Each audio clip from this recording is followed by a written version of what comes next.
ஓ பரிசுத்த ஆவியே, என் ஆன்மாவின் ஆன்மாவே,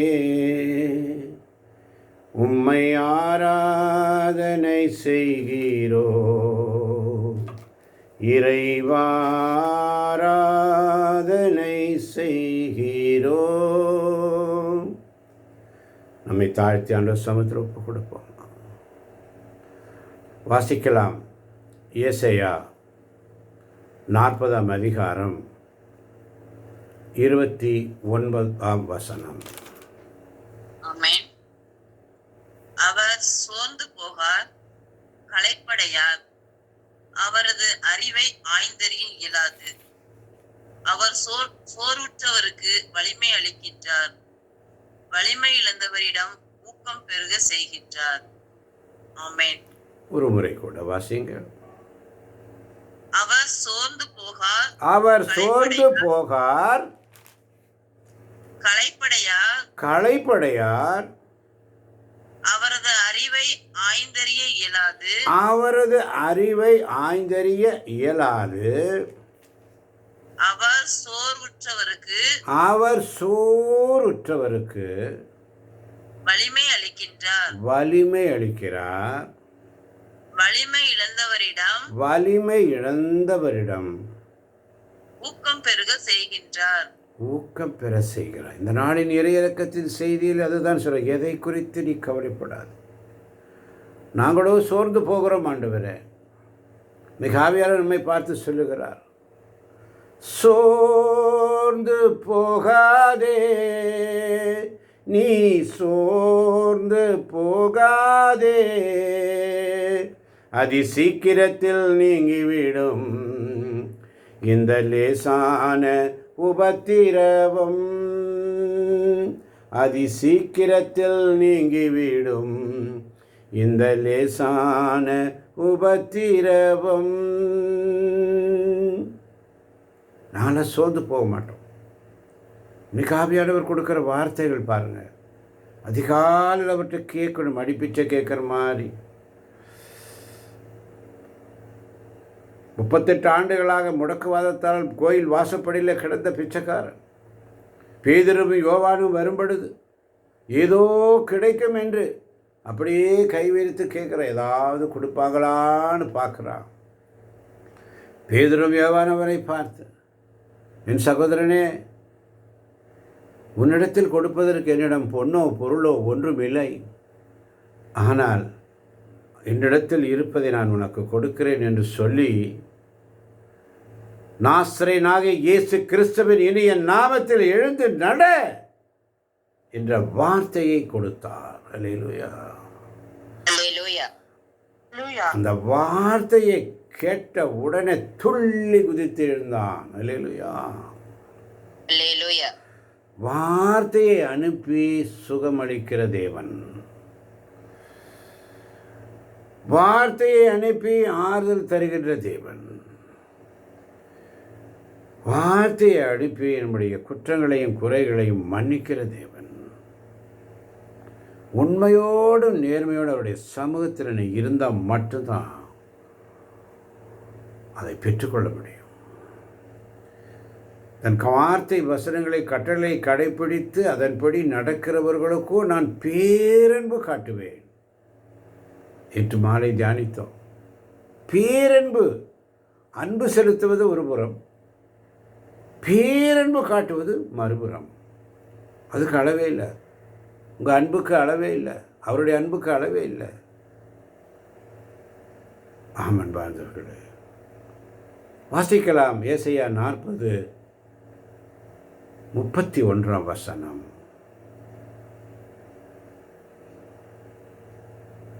ஆமென்.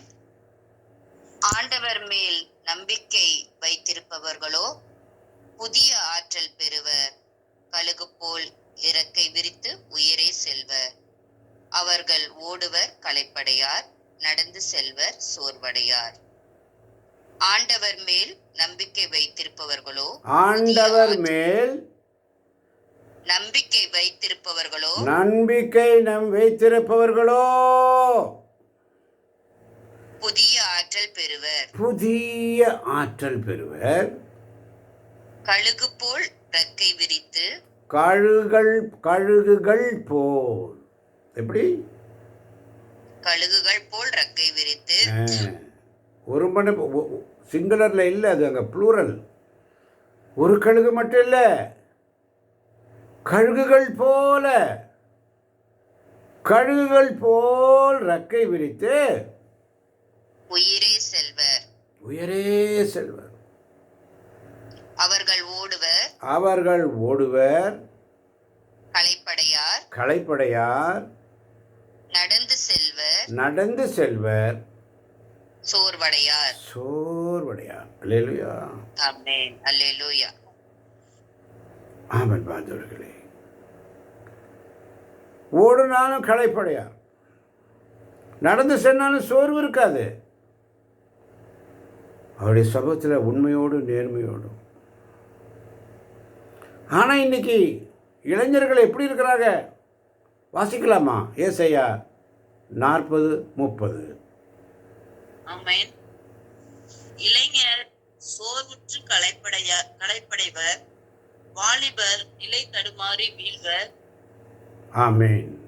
ஆமென். ஒரு முறை கூட இளைஞர் சோர்வுற்று களைப்படைவர். வாலிபர் நிலை தடுமாறி. இன்னைக்கு எல்லா இடத்துலையும் இதுதாங்க பிரச்சனை. இளைஞர்கள் சோர்வுற்று போகிறார்கள். சிறு வயது ஆண்டவருடைய சமூகத்தில் அவருடைய தேடுறதுக்கு மனமில்லை. எப்போ பார்த்தாலும் அவனுடைய முகத்தில் ஒரு தெளிவில்லை. ஏதோ அரைஞ்ச மாதிரி இருக்குது. ஏதோ ஒரு பெரிய இருள் சூழ்ந்த மாதிரி அவனுடைய முகத்தில் ஒரு பிரசன்னம் இல்லை. சோர்வுற்று கிடக்கிறார்கள். இன்னும் வாலிப பிள்ளைகள் நிலை தடுமாறி வீழ்ந்து போகிறார். நேற்று நாங்கள் கருமத்தம்பட்டி சென்றிருந்த பொழுது அங்கே ஒரு குடும்பத்தை சந்தித்த பொழுது அங்கே ஒரு வாலிப பெண் நிலை தடுமாறி வழி தவறி போகிறாள். அந்த தாயார் எவ்வளவு வேதனையோட வெளியில் உட்காந்துட்டு பேசுகிறாங்க. எங்கள் குடும்பத்தில் பிரச்சனை பெறுத, எங்கள் குடும்பத்தில் இப்படியெல்லாம் பிரச்சனை பெறுத.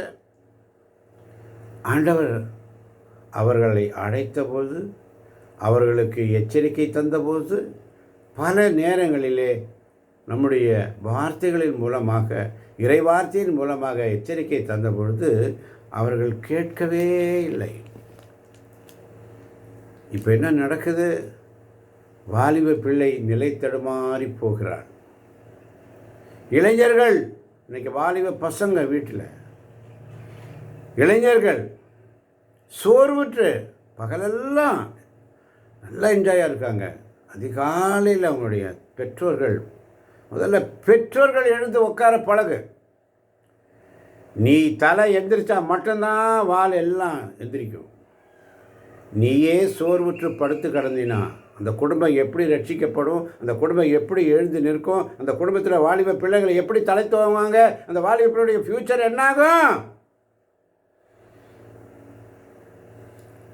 ஒவ்வொரு நாளும் எதை உண்போம், எதை குடிப்போம், என்ன பண்ணுவோம், இதை செய்யலாமா, அதை செய்யலாமா, அப்படி இருக்கலாமா, இப்படி என்ஜாய் பண்ணலாமா, அந்த பண்ணலாமா, இது பண்ணலாமா, இந்த சிறப்பு உணவு, அந்த சிறப்பு உணவு, இன்று அதை பற்றி தான் ஒவ்வொரு நாளும் பிளானிங். ஆனால் ஆண்டவருடைய சிறப்புணவாக இறை மன்னா, அதிகாலையில் கிடைக்கின்ற அந்த மன்னா, அதை ரிசீவ் பண்ணுறதுக்கு சூரிய ஒளி வந்துட்டு அது உருகி போகும். அதை ரிசீவ் பண்ணுறதுக்கு குடும்ப தலைவன் சரியாக இருந்தால் அந்த குடும்பம் நல்லா இருக்கும். குடும்ப தலைவன் எழுந்து உட்காரு, முட்டி போடு ஆண்டவர் சமூகத்தில். நீ செய்யாத ஒவ்வொரு நாளும் நீ நன்றாய் அடிபடுவாய்.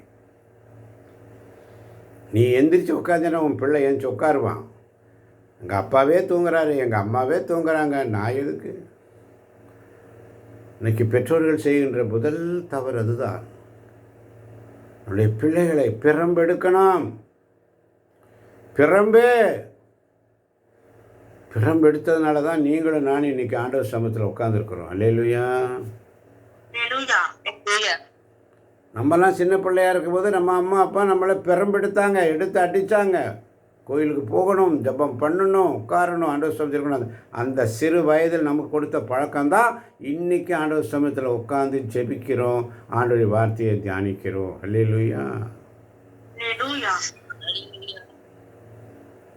ஆமன் பார்த்தவர்களே, உங்கள் பிள்ளைகளை பெரும்பெடுங்க, உட்கார வைங்க. தேவைக்கு மட்டும் ஆண்டவர் அல்ல. பரீட்சை எழுதுகிறாங்க பிள்ளைங்க, வருஷம் பூரா பிள்ளைங்க படிக்காமல் விட்டுட்டு பரீட்சை எழுதுகிற அன்றைக்கி தான் ஆண்டவரை ரொம்ப இறுக்கமாக பிடிச்சிக்கிறோம். அன்றைக்கி தான் ஃபுல் டே ப்ரேயர் பண்ணுறோம். அது வருஷம் பூரா பண்ணியிருந்தா, வருஷம் பூரா அவங்கள உட்கார வச்சுருந்தா, வருஷம் பூரா அவங்கள அந்த அந்த ப்ரெஷர் கொடுத்துருந்தா, ஒவ்வொரு நாளும் இந்த ப்ரெஷர் கொடுத்துருந்தா, 1 மணி நேரம் 2 மணி நேரம் தேவ சமூகத்தில் 1 மணி நேரம் 2 மணி நேரம் படிப்பில் அந்த அக்கறை செலுத்தியிருந்தால் இப்போ நம்ம டென்ஷன் ஆக வேண்டிய அவசியம் இல்லை. அன்றைக்கெல்லாம் விட்டுட்டோம். இப்போ பரீட்சை எழுதுகிற நேரத்தில் ஐயோ என் பிள்ளை பரீட்சை எழுத போகிறானே, எதிர்பார்ப்பது எப்படி? அப்போ கூட ஆண்டவர் சொல்றார், நீ எதை பற்றியும் கவலைப்படாதே. அல்லேலூயா. நீ எதை பற்றியும் கவலைப்படாதே. நீ எதை பற்றியும் கவலைப்படாதே. நீ எதை பற்றி இங்கே வந்திருக்க ஒவ்வொரு நீ, அந்த வந்தவங்களுக்கு தான் சொல்கிறார் ஆண்டவர், நீ எதை பற்றியும் கவலைப்படாது. உனக்குள்ளத ஆசீர்வாதத்தை, உனக்குள்ளத ஆண்டவர் முதல்ல எல்லாம் ஃபிக்ஸ் பண்ணிட்டார். அல்லேலூயா. உனக்குண்டானது ஆண்டவர் முதல்ல எல்லாம் பிளான்டு. உனக்கு என்ன வேணுமோ எல்லாம் ஆண்டவர் கொடுத்துட்டாரு. அது உன்ட்டு இருக்குது, பிளஸ்ஸிங் உன்ட்டு இருக்குது. மறுபடியும் ஆசீர்வாதியும் ஜபம் வேண்டாம். தேவ பிள்ளைகளை ஒப்பு கொடுங்க. ஜபத்தில் இப்படியாக ஒப்பு கொடுங்க. அப்பா, குறிப்பாக இந்த நாளிலே குருக்கள், கன்னியர்கள், மெற்றானிமார்கள், ஊழியக்காரர்கள் அனைவரையும் உடைய சமூகத்தில் ஏறெடுக்கிற பிள்ளைகளை உமக்கு ஒப்பு கொடுக்கிறோம். விதவைகள், அனாதைகள், கைவிடப்பட்டவர்கள், முதியோர் இல்லத்தில் இருக்கின்ற அனைத்து பிள்ளைகளையும் உம்முடைய கரங்களில் ஒப்பு கொடுக்கிறோம் ஆண்டவரே. உலகம் எத்திசையில் உள்ள பாவிகள் அனைவரையும் உம்முடைய கரங்களில் ஒப்பு கொடுக்கிறோம் ஆண்டவரே. வாலிப பிள்ளைகள், வாலிப பெண்கள், இளைஞர்கள், இளம் பிள்ளைகள், குழந்தைகள் அனைவரையும் உம்முடைய கரங்களில் ஒப்பு கொடுக்கிறோம் ராஜா.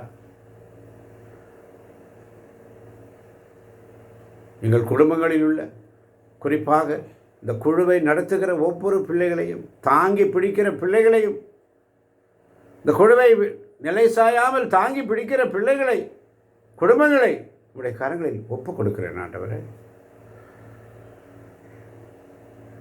நோயினால் படுத்து வீட்டிலே இருந்து ஜெபிக்க முடியாமல் மருத்துவமனைக்கு போக முடியாமல் அவதிப்படுகின்ற, மருத்துவமனையில் இருக்கின்ற பிள்ளைகளை ஒப்பு கொடுக்கிறோம் ஆண்டவரே.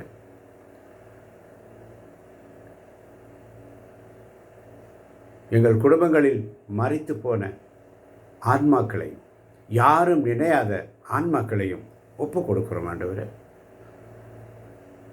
இந்த இடைவிடா சகாய மாதா பரிந்துரை ஜபக்குழுவில் வந்திருக்கின்ற, வரப்போகின்ற, வந்து கொண்டிருக்கின்ற, வர முடியாத எல்லா பிள்ளைகளையும், குடும்பங்களையும் ஒப்பு கொடுக்கிறோம் ஆண்டவரே. இந்த நாள் முழுவதும் நாங்கள் உங்களுடைய இறை செய்திகளை வாசிக்க, தியானிக்க, அதன்படி நடக்க எங்களையே நாங்கள் உமக்கு ஒப்பு கொடுக்கிறோம் ஆண்டவரே. நீர் எங்களை பலப்படுத்துவதற்காய் நன்றி. நீர் எங்களுக்கு வசனங்களை, வார்த்தைகளை தருவதற்காய் நன்றி. வார்த்தை வசனங்களை நீர் எங்களுக்கு தரப்போவதற்காய் நன்றி. தந்தமைக்காய் நன்றி. வழிநடத்துவதற்காய் நன்றி. இப்படியாக இருக்க வேண்டும் நம்முடைய ஜெபம். நம்முடைய ஜெபம் அப்படித்தான் இருக்க வேண்டும். லாசரை உயிர்ப்பிப்பதற்கு முன்பதாக ஆண்டவர் ஜெபிக்கிறார். பிதாவே, நான் எதை கேட்டாலும் நீர் செய்வீர் என்றது எனக்கு தெரியும். ஆனாலும் இந்த மக்கள் புரிந்து கொள்ளும்படியாக, அறிந்து கொள்ளும்படியாக உணர்த்துகிறீர் என்று சொல்லி ஜெபிப்பார். ஒப்பு கொடுத்தல் தான் அவசியம் என்பார்களே. ஒப்பு கொடுங்க. ஜஸ்ட் விண்ணப்பம். என் விண்ணப்பத்தை கேட்பவரே, என் கண்ணீரை காண்பவரே, சுகம் தருபவரே, ஸ்தோத்திரம் ஏசையா. அதுபோல குடும்பத் தலைவர்கள், குடும்பத் தலைவி, அவர்களை ஒப்பு கொடுங்க. குடிப்பழக்கம், போதை பழக்கம், ஆண்களும் பெண்களும், குடும்ப தலைவர்களும் தலைவிகளும் முதியோர்களும் இன்னைக்கு போதைப் பொருளில் அடிமையாக இருக்கிறார்கள். ஒப்பு கொடுங்க.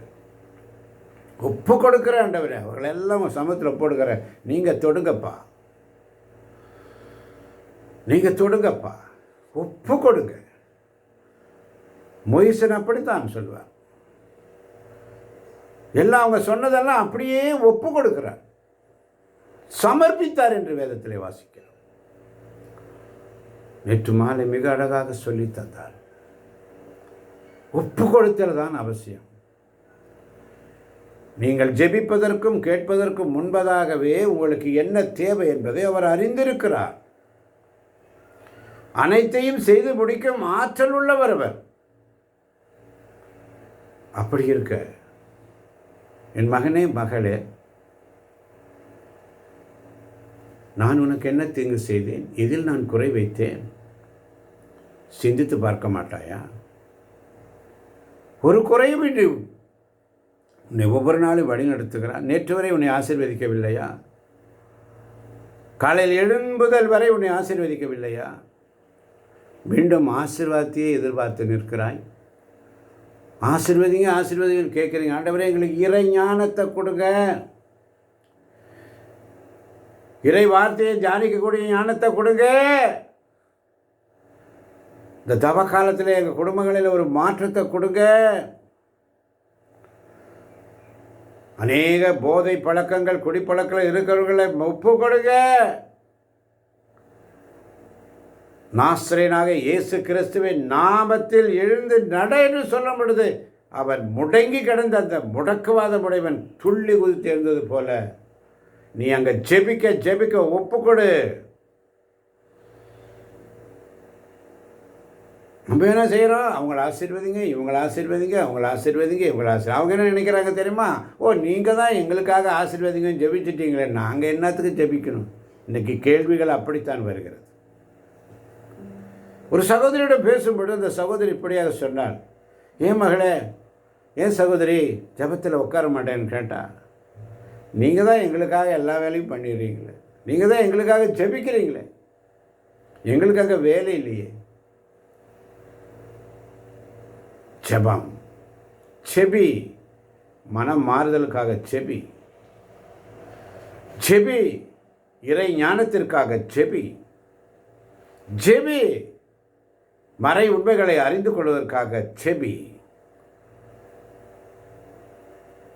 அதான் எரேமியா 33:3 ஒவ்வொரு நாளும் நாம் தியானித்து வருகிறோம். வாட்ஸ்அப் நம்பர் அதுதான், பென் நம்பர் அதுதான், பேன் நம்பர் அதுதான். எரேமியா 33:3 வாசிப்போமா? என்னிடம் மன்றாடு, ஆமென். என்னிடம் மன்றாடு, என்னிடம் மன்றாடு, உனக்கு நான் செவிசாய்ப்பேன், உனக்கு நான் செவிசாய்ப்பேன். நீ அறிந்திராத மாபெரும் செயல்களையும், நீ அறிந்திராத மாபெரும் செயல்களையும், மறை பொருள்களையும், மறை பொருள்களையும் உனக்கு நான் விளக்கி கூறுவேன், உனக்கு நான் விளக்கி கூறுவேன். நீ அறிந்திராத மாபெரும் செயல்களையும், நீ அறிந்திராத மாபெரும் செயல்களையும் மறை உண்மைகளையும் உனக்கு நான் விளக்கி கூறுவேன். ஆமன் வாழ்ந்தவர்களே, ஒவ்வொரு நாளும் அதனால தான் ஏசாயா 41:15 மிக அழகாக சொல்லப்படுகிறது. ஏசாயா 41:15. ஆமென். இதோ நான் உன்னை புதிய கூர்மையான போரடிக்கும் கருவியாக்குவேன். நீ மலைகளை போரடித்து நொறுக்குவாய், குன்றுகளை தவிடு பொடியாக்குவாய். இதோ நான் உன்னை புதிய கூர்மையான போரடிக்கும் கருவியாக்குவேன். நீ மலைகளை போரடித்து நொறுக்குவாய், குன்றுகளை தவிடு பொடியாக்குவாய். ஆமென். ஆமென். உன்னை புதிய கூர்மையான போரெடுக்கும் கருவியாக உன்னை மாற்றுவார். உன்னை மாற்றப் போவதற்காய் நன்றி சொல்லுங்க. போரடிக்கும் கருவியாக உங்களை எடுத்து பயன்படுத்துவார். ஆண்டவரே, இந்த வார்த்தைக்காய் நன்றி சொல்லு. நன்றி ஆண்டவரே. உன் குடும்பம் மலை போல துன்பம் இருக்கிறதா? மலை போல துன்பமாக இருக்கிறதா? கூர்மையான போரெடுக்கும் கருவியாக்குவார் உன்னை. அப்படிப்பட்ட மலை போல இருக்கின்ற துன்பம் பனி போல கரைந்து போகும்படி செய்வார். அல்லேலூயா. அல்லேலூயா. பெரிய பிரச்சனை குடும்பத்தில் நிற்கிது, மனமாறி நிற்கிது, தீர்க்க முடியல, தீராத கஷ்டம், தீராத பிரச்சனைகள், போதைப் பொருள்களுக்கு அடிமையாக இருக்கிறோம். அதிலிருந்து வெளியே வா. நீ உட்காந்து முட்டி போட, தகப்பனும் தாயும் முட்டி போட பிள்ளைகள் உஷாராயிருவாங்க. அல்லேலூயா. பெற்றோர்கள் முட்டி போட்டு பழகினா பிள்ளைங்க ஆட்டம். இன்றைக்கி பாருங்கள், உலக பிரச்சனை. இன்றைக்கி எவ்வளோ குழந்தைங்க ஃபாரினில் வேலை செய்கிறாங்க. அவங்களுக்கெல்லாம் ஏதாவது நிரந்தரம் இருக்கா? எப்போ வேணாலும் எது வேணாலும் சம்பவிக்கலாம். நம்ம பெருமை அடித்துக் கொள்கிறோம். என் பையன் ஃபாரினில் இருக்கான், என் பையன் அவ்வளோ சம்பாதிக்கிறான், இவ்வளோ சம்பாதிக்கிறான். எல்லாம் அங்கே தவிடுபடி ஆகிட்டு இருக்கு. உலகத்தில் சமாதானம் இல்லை. வீட்டில் உள்ள கடன் பிரச்சனைக்காக, தாய் தகப்பனை பார்க்கறதுக்காக, தாய் தகப்புடைய எல்லா சௌகரியங்களையும் செய்து கொடுக்கறதுக்காக அந்த பிள்ளை பல 1000 மைல்களுக்கு அப்பால் போய் கஷ்டப்படுது. அங்கே ஒவ்வொரு நாளும் தன் உயிரை பிடிச்சு வச்சுட்டு சம்பாதிக்குது. நமக்கு யாருக்குமே தெரியல. இன்றைக்கி ஃபாரினில் வேலை செய்கிறான், வரான், போகிறான், வாங்குகிறோம். அங்கேருந்து வர சம்பளம் எல்லாத்தையும் நம்ம வாங்குகிறோம், என்ஜாய் பண்ணிக்கிறோம். அந்த குழந்தை, அந்த பையன், அந்த மகள் யாராக இருந்தாலும் அவர்கள் எவ்வளோ கஷ்டப்பட்டு.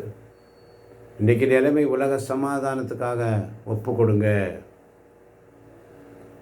உலக சமாதானத்துக்கு ஒப்பு கொடுங்க. என் வீட்டில் சமாதானம் தன்னால் வந்துடும். உலக சமாதானத்துக்காக ஒப்பு கொடுங்க. கடைசி காலம் போர் முழக்கம் கேட்கும் பொழுது, இதெல்லாம் வரும்போது உலகத்தினுடைய கடைசி காலம் வந்துருச்சு. தானியேல் தீர்க்கதரிசி புஸ்தகத்தில் சொன்ன காரியங்கள் எல்லாம் இப்போ நடக்குது. 8ஆம் அதிகாரத்தை வாசித்து பாருங்கள். எசேக்கியேல் 38ஆம் அதிகாரத்தை வாசித்து பாருங்கள். அதில் என்ன சொல்லப்பட்டிருக்கிறதோ அது அப்படியே இப்பொழுது நடக்கிறது. ஆனால் இஸ்ரேல் சின்ன நாடு தான். என் மக்கள். அதனால தான் 41:14 சொல்ல யாக்கோபு என்னும், வாசிக்கலாம், ஏசாயா 41:14. ஆமென். யாக்கோபு என்னும் புழுவே, இஸ்ரேல் என்னும் கொடும்பூச்சியே, அஞ்சாதிரு, நான் உனக்கு துணையாயிருப்பேன் என்கிறார் ஆண்டவர். இஸ்ரேலின் தூயவரே உன் மீட்பர். யாக்கோபு என்னும் புழுவே, இஸ்ரேல் என்னும் கொடும்பூச்சியே, அஞ்சாதிரு, நான் உனக்கு துணையாயிருப்பேன் என்கிறார் ஆண்டவர். இஸ்ரேலின் தூயவரே உன் மீட்பர். ஆமென். இஸ்ரேலின் தூயவர் உன்னை காப்பாற்றுவார். அல்லேலூயா. அல்லேலூயா. யாக்கோபு என்னும் சிறு பூச்சியே, புழுவே, பொடி பூச்சியே, அஞ்சாதே, பயப்படாத, நான் உனக்கு துணையாயிருப்பேன். எத்தனை போராட்டங்கள், எத்தனை நாடுகள், எத்தனை வீடுகளில் எங்கே எங்கே எங்கே என்ன இருந்தாலும் எத்தனை போராட்டம். ஆண்டவரை தேடுகிற பிள்ளைகள், ஆண்டவர் மேல் நம்பிக்கை வைத்திருப்பவர்களோ புதிய ஆற்றல் பெறுவர். ஆமென். ஆமென். மலை போல துன்பம் என்னை சூழும்போது அதை பனி போல போல நீக்கிடும் என் இறைவனே, உம்மை போல புரிந்து கொள்ள யாருமில்லையே, உம்மை போல அரவணைக்க யாருமில்லையே, நீர் போது என் வாழ்விலே, என் இயேசையா நீர் போது என் வாழ்விலே. ஒவ்வொரு நாளும் வார்த்தைகளை அனுப்பி வார்த்தைக்காக காத்திருக்கணும். அப்போ வார்த்தையை அனுப்பி உன்னுடைய பிரச்சனையை ஆண்டவர் சமூகத்தில் போட்டுரு. அவருக்காக கொடுக்க வேண்டிய நேரத்தை அவருக்கு உண்மையாக கொடு. தசம பாகத்தை கொடு. தசம பாகம் என்று சொன்னால் நேரம். உண்மையாக கொடு. அங்கே போகிற இங்கே போகிற அங்கே போகிற இங்கே போகிற எங்கே போய் நிம்மதி இல்லையே. நீ போடுறதெல்லாம் ஓட்ட பையில் தானே போடுற, பொத்தலான பையில் தானே போடுற. அது நிற்கிறது இல்லையே, வீழ விழுந்துடுது. மறந்து போகாதீங்க. ஆனால் ஆண்டவர் மேல் நம்பிக்கை வைத்திருப்பவர்களோ புதிய ஆற்றல் பெறும். கழுகுகள் போல் ரெக்கை விரித்து உயரே செல்வர். அவர்கள் ஓடுவர் களைப்படையார், நடந்து செல்வர் சோர்வடையார். ஆமன் பாருங்களே. என் மகளே மகனே, இந்த இறையிறக்கத்தின் செய்தி மிக அழகாக சொல்லப்பட்டிருக்கிறது. என் மகளே, நீ என்ன செய்தாலும் அதில் நான் உன்னோடு இருக்கிறேன். நான் உன்னை தாங்கி பிடிக்கிறேன். உனக்கு சக்தி தருகிறேன். எப்பொழுது நீ இன்னும் அதிகமாக உன்னை எனக்கு கையளிக்க வேண்டும். ஆமென். கையளிக்கிறது இல்லையே, அரைகுறையாக நிற்கிறியே, நிர்வாணமாக நிற்கிறியே, அரைகுறையாக நிற்கிறியே, உண்மை இல்லையே. ஆத்தில் ஒரு கால், சேத்தில் ஒரு கால், அங்கே ஒரு கால், இங்கே ஒரு கால், உண்மை இல்லை. ஆசீர்வாதங்களை மட்டும் கேட்குறோம். விண்ணப்பம் அப்படியே பேஜ் பை பேஜ் போகுது. ஆண்டவனிடத்தில் என்ன விரும்புகிறார் அதை நாம் மறந்து போகிறோம் அன்பார்களே. மலாக்கி புஸ்தகம் 1ஆம் அதிகாரம் 6ஆம் வசனம் மிக அழகாக சொல்லும். மலாக்கி 1:6. ஆமென். மகன் தன் தந்தைக்கு மதிப்பு தருவான். மகன் தன் தந்தைக்கு மதிப்பு தருவான். பணியாளன் தன் தலைவனுக்கு மரியாதை செலுத்துவான். பணியாளன் தன் தலைவனுக்கு மரியாதை செலுத்துவான். நான் தந்தையானால் எனக்குரிய மதிப்பு எங்கே? நான் தந்தையானால் எனக்குரிய மதிப்பு எங்கே? நான் தலைவனானால் எனக்கு நீங்கள் அஞ்சாதது ஏன்? நான் தலைவனானால் எனக்கு நீங்கள் அஞ்சாதது ஏன்? என்று தமது பெயரை அவமதிக்கும் குருக்களாகிய உங்களை படைகளின் ஆண்டவர் கேட்கிறார். ஹல்லேலூயா. அல்லேலூயா. இயேசுவுக்கு நன்றி. இயேசுவுக்கே புகழ். இயேசுவுக்கே ஆராதனை. அதனால தான் நேற்று விடுதலை பயணம் 19ஆம் அதிகாரத்திலே 5-6 வசனங்களிலே நாம் தியானித்தோம். விடுதலை பயணம் 19:5 என்ன சொல்லுகிறது? நீங்கள் என் வார்த்தைக்கு செவி சாய்த்து என் உடன்படிக்கையை கடைபிடித்தால் அனைத்துலகம் என் உடைமையெனினும் நீங்களே எல்லா மக்கள் இனங்களிலும் என் தனி சொத்தாவீர்கள். ஆமென். ஆமென். நேற்றும் இதை வாசித்தோம். இன்றும் ஆவியான இந்த வசனங்களை மீண்டும் மீண்டும் தருகிறார். நீங்கள் என் வார்த்தைக்கு செவிசாய்த்து என் உடன்படிக்கையை கடைபிடித்து செய்யும் பொழுது அனைத்துலகம் என்னுடைய உடைமையே. இந்த ஏவை மிஸ் பண்ணுறோம். என்னுடைய உடைமையேனினும் நீங்களே எல்லா மக்களிடைகளும் என் தனி சொத்து ஆயிருப்பீர்கள். தனி சொத்து. You are my personal property. Hallelujah. என்னுடைய பர்சனல் என்னுடைய பர்சனல் நீ. ஆண்டவர் பாருங்க எப்படி பிரசன்ஸ் கொடுக்குறாரு. அதனால தான் 6ஆம் வசனத்திலே வாசிப்போம். மேலும் எனக்கு நீங்கள் குருத்துவ அரசராகவும் தூய மக்களினமாகவும் இருப்பீர்கள். ஆமென். ஆமென். குருத்துவ அரசராகவும் தூய மக்களினமாகவும் இருப்பீர்கள். அதனால தான் இங்கே மலாக்கி 1:6 மிக அழகாக சொல்லப்பட்டது. யாரை பார்த்து சொல்லுகிறார்? வாசிக்கலாம் மீண்டும் அந்த வசனத்தை. ஆமென். மகன் தன் தந்தைக்கு மதிப்பு தருவான், பணியாளன் தன் தலைவனுக்கு மரியாதை செலுத்துவான். நான் தந்தையானால் எனக்குரிய மதிப்பு எங்கே? நான் தலைவனானால் எனக்கு நீங்கள் அஞ்சாதது ஏன்? என்று தமது பெயரை அவமதிக்கும் குருக்களாகிய உங்களை படைகளின் ஆண்டவர் கேட்கிறார். ஆமென். ஆமென். பாருங்க, விடுதலை பயணத்தில் சொல்லப்பட்ட வார்த்தை மலாக்கி புஸ்தகத்தில் வருகிறது. அல்லேலூயா. அல்லேலூயா. இன்னைக்கு வீட்டில் தந்தை எதிர்பார்க்கிறது என்ன? என் பிள்ளைங்க எனக்கு மதிக்கிறது இல்லை, என் பிள்ளைங்க எனக்கு கீழ்ப்படியது இல்லை. தாய் தாப்பு என்ன எதிர்பார்க்க? என் பிள்ளை நான் சொன்னதை கேட்கறதில்ல. காரணம் என்ன? எதிர்பார்க்கிறோம். இன்னைக்கு கடவுள் உன்னிடத்தில் எதிர்பார்க்கிறார், பெற்றோரிடத்தில் எதிர்பார்க்கிறார். நான் தந்தையானால், நான் தலைவனானால் நீ எதிர்பார்க்கிற? ஏன் எனக்கு மதிப்பில்லை இந்த வீட்டில்? ஏன் எனக்கு இவ்வளோ செய்கிறேனே? ஏன் அதை பண்ணுறேனே இதை பண்ணுறேன்? எனக்கு மதிப்பில்லை. ஏன் இல்லை எதிர்பார்க்கிற?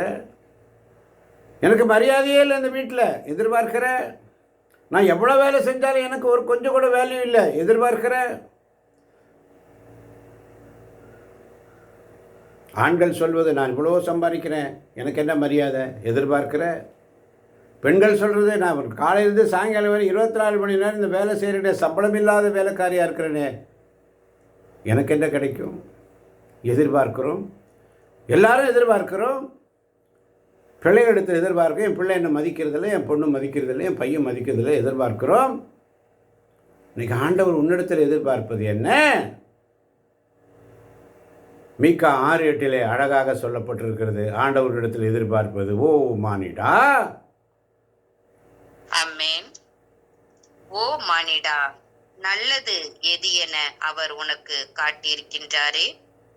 நேர்மையை கடைபிடித்தலையும் இரக்கம் கொள்வதில் நாட்டத்தையும் உன் கடவுளுக்கு முன்பாக தாழ்ச்சியோடு நடந்து கொள்வதையும் தவிர வேறு எதை ஆண்டவர் உன்னிடம் கேட்கின்றார்? ஆமென். நீ ஆண்டவர் சமயத்தில் தாழ்ச்சியோடு நீ நடந்தினா உன் பிள்ளைங்க ஆட்டோமேட்டிக்காக வருவாங்க. அல்லேலூயா. அல்லேலூயா. உன் பிள்ளைங்க ஆட்டோமேட்டிக்காக உன்னை தேடி வருவாங்க. கிடைக்காத எல்லா அன்பெல்லாம் அப்படியே சேர்ந்து வரும். நம்ம முதல்ல தலை சரியாக இருந்தால் எல்லாம் சரிங்க. அல்லேலூயா. அல்லேலூயா.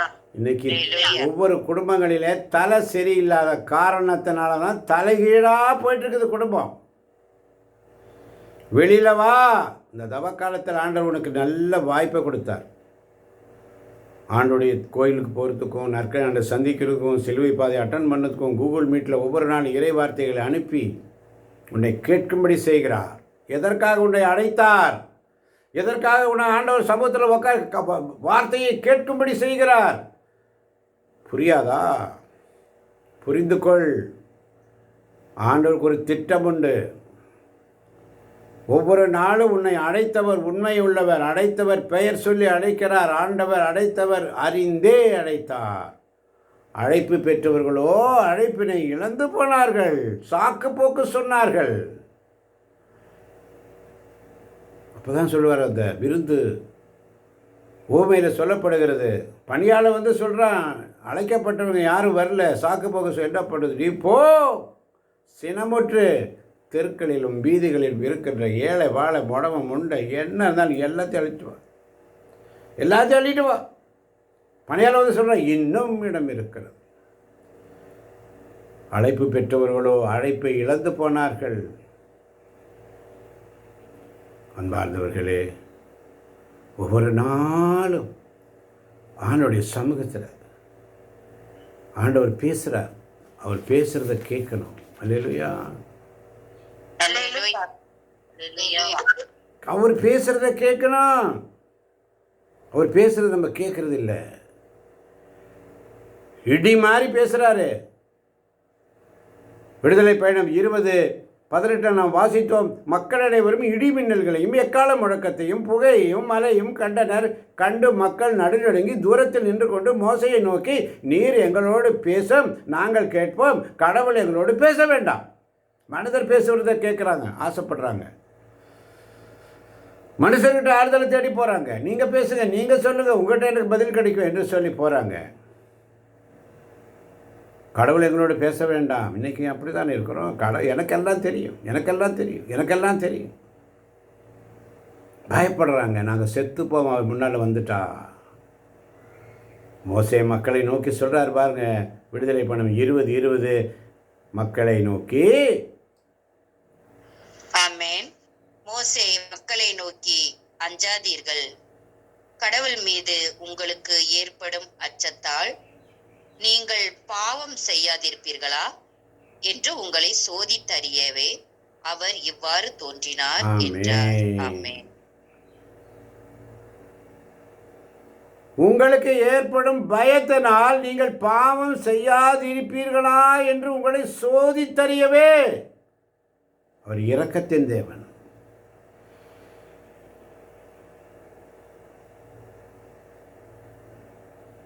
மக்கள் தொலைவில் நின்று கொண்டிருக்கிறாங்க. மோசே கடவுள் இருந்த காரிருளை அணுகினார். காரிருள் மத்தியில் மோசே நோக்கி சொல்கிறாரு, இவ்வாறு நீ இஸ்ரேல் மக்களிடம் சொல், நான் வானத்திலிருந்து உங்களோடு பேசினேன் என்பதை நீங்கள் கண்டீர்கள். ஆமன் பார்த்தர்களே, மோசே எல்லாம் ஒப்படைக்கிறார். மக்களுடைய ஜெபத்தை அப்படியே ஒப்படைக்கிறார். விடுதலை பயணம் 19ஆம் அதிகாரத்தில் 7ஆம் வசனத்தில் வாசிக்கிறோம். மோசே மக்களின் தலைவர்களை வரவழைத்து ஆண்டவர் தமக்கு கட்டளையிட்ட காரியங்கள் அனைத்தையும் அவர்களுக்கு எடுத்துரைத்தார்.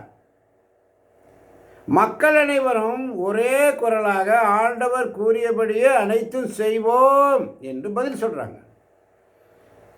அப்போ மக்களுடைய பதிலை மோசே ஆண்டவரிடம் சமர்ப்பித்தார். ஜஸ்ட் சமர்ப்பணம், ஜஸ்ட் சப்மிஷன். அங்கே போற்று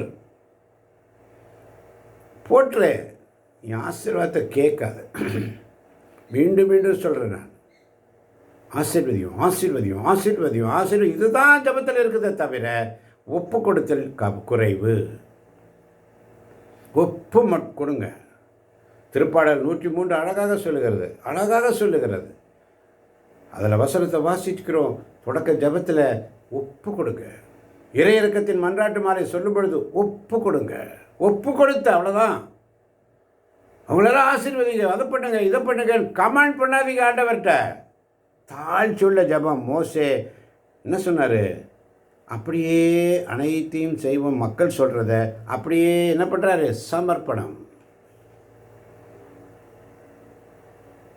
மக்களின் பதிலை மோசே ஆண்டவரிடம் சமர்ப்பித்தார். இப்போ ஆண்டவருடைய பதில் வருது பாருங்க. இதோ நான் உன்னோடு பேசுவதை மக்கள் கேட்கும்படி என்றென்று உன்னை நம்பும்படியும் நான் கார்மேகத்தில் உன்னிடம் வருவேன். அல்லேலூயா. கார்மேகத்தில் உன்னிடம் வருவேன் சொன்னபோது தான் இங்கே கார்மேகத்தில் நிற்கிறார் ஆண்டவர். அல்லேலூயா. 21ஆம் வசனம் 20ஆம் அதிகாரத்திலே மக்கள் தொலையில் நின்று கொண்டிருக்க மோசே கடவுள் இருந்த காரிருளை அணுகினார். அல்லேலூயா என்ற சிந்தனையோடு ஆசீர்வாதத்தை கேட்காதீங்க. ஆசீர்வாதம் ஆல்ரெடி கொடுக்கப்பட்டது. அது உங்களுடைய சேவ் பாக்ஸில் இருக்குது. பின் நம்பர் உங்களுக்கு இருக்குது. அதை நீங்கள் எடுத்துக்கணும். அவ்வளோதான், எடுத்துக்கணும். சோர்ந்து போகாதே, நீ சோர்ந்து போகாதே, அதி சீக்கிரத்தில் நீங்கிவிடும் இந்த லேசான உபத்திரவம். பனுசமுத்திரம் நம்மளெல்லாம் சொல்லணும். சோர்ந்து போவதில்லை, நாங்கள் சோர்ந்து போவதில்லைன்னு சொல்லி கேட்க போகின்ற ஒவ்வொரு பிள்ளைகளையும் தேவன் தாமே நிறைவாய் நிறைவாய் ஆசீர்வதிக்கப் போவதற்காய் நன்றி. ஆண்டோடைய வார்த்தைகளை கேட்க, அவருடைய வார்த்தைகளை அனுபவிக்க ஆண்டவர்கிட்ட கேட்கணும். இயேசுவின் நாமத்தில் ஜெபிக்கிறோம் ஜீவனுள்ள நல்ல தகப்பனே. ஆமென் ஆமென் ஆமென். இயேசுவுக்கு நன்றி, இயேசுவுக்கே புகழ், இயேசுவுக்கே ஆராதனை.